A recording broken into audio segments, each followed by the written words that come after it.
बेरही बेर तो हे बर जो कवन पाप तिर हो त देशे जनी जाओ तिर हो त देशे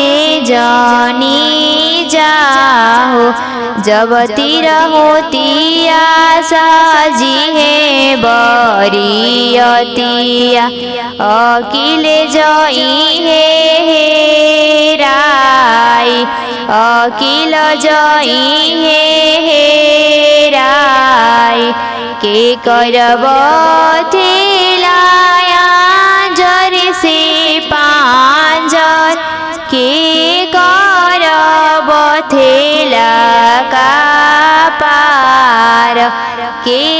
करब थेला का पार भैया हो कवन भैया के उठावा झुरइले एही रे बहिनिया के कारण भैया हो कवन भैया के उठावा झुरइले एही रे बहिनिया के कारण पापा के